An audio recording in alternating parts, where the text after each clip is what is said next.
So we were asked to do our presentation via video. So this is mine. I had Mickey, and Mickey is a 17-year-old African American LGBTQ youth who was experiencing abuse at home.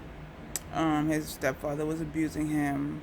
The mother sided with the stepfather because she just did not want to see her family broken up, and she needed the stepfather because he was her financial support and emotional support. So Mickey ended up leaving home, running away from home, and sleeping on the street. He's now in an emergency shelter. But while he was sleeping on the street, he had a lot of, I guess, negative. I don't know what word I'm looking for. Experiences. So he ended up sleeping with men for money, older men, obviously, because he's still underage. He's still 17. And yeah, I think I'll just start because I don't want to run out of time. So, immediate risks for Mickey and how I would address them.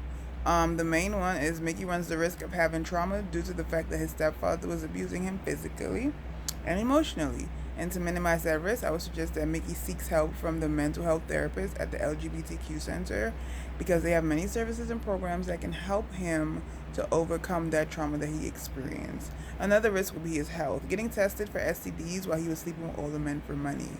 Being out there on the street, you don't know what you're going to run into, and we understand that, yes, this is what he felt like he had to do to survive.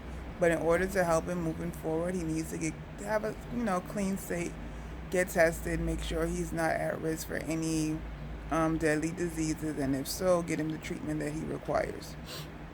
Another risk would be the risk of him wanting to move back home and his mother not fully supporting him because she's still married to the person that did all of the abuse. And Mickey's stepfather has control over her and over the household because that's just what we see in the vignette.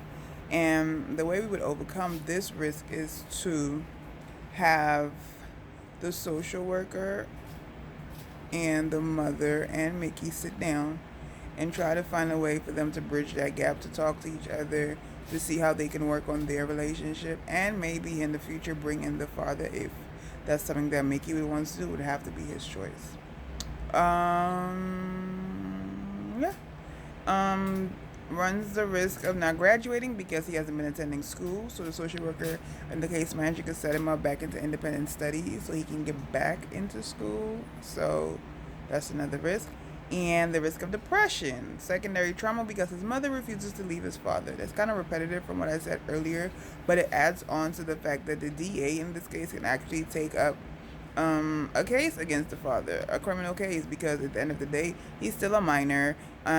He's still being endangered in his own home, and due to the fact that he ran away does not mean that the father still cannot be brought up on charges of abuse, whether it was physical and emotional abuse, and does not need the mother's permission, only Mickey's, I believe.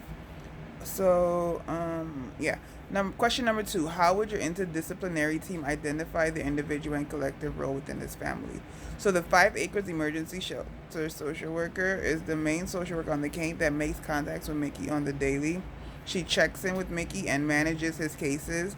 They set goals and small tasks to get Mickey ready for his next phase in life. Number 2, the MD, the medical doctor, that conducted the examination was the ER doctor who examined Mickey when he came in. Mickey was examined and found to have been sexually and physically abused. So that goes back to my original theory of the father abusing him. So I'm looking at my time. Yeah. The detectives assigned to the case are the ones that are going to be handling the case because Mickey was living on the streets and actually engaging in prostitution. The district attorney will be the one to follow up on the cases that the detectives conducted. And the mental health therapist from the LGBTQ Service Center is a therapist to discuss the inner workings of how Mickey's feeling and how he's coping and how he's dealing, and to help him deal and cope with all the trauma that he's experienced. Question number 3: identify 3 traumatic events influencing the family functioning and how you would reduce further stress. Kind of repetitive from the first one, they overlap, just like Professor Clark said. The 3 traumatic events: one will be the trauma of his mother not fully supporting him because she's still married to the person that abuses Mickey. The mental health therapist would have to step in and help the mother and son um, bond more. Another trauma will be his health. His health getting tested. That's traumatic. Having to already be abused and already having to sleep with older men, then go into the doctor and have to get tested for things. That's a mental trauma, and that's an emotional trauma as well as a physical trauma that he would have to experience. He would have to. The social worker can set up different health agencies to get him tested, and the social worker can also set up the mental health therapist for him to go talk about how he's feeling about those situations. Mickey also runs the risk of having trauma due to the fact that his stepfather was abusing him. That's very traumatic for a child. Number 4, identify 3 appropriate interdisciplinary case plan goals for this family. How would you know the goal has been reached or not? Goals for this family will be to get the foster dad to come to counseling. That's goal number 1.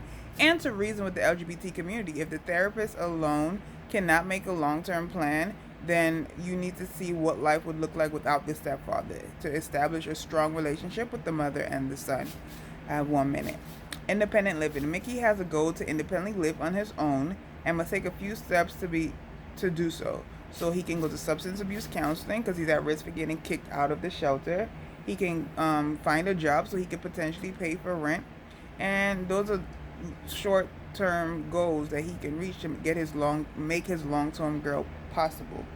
And the long-term goal for his family will be to establish a strong support system that could come in the form of an extended family or help from the LGBT community center where there are people alike that could understand what he's dealing with.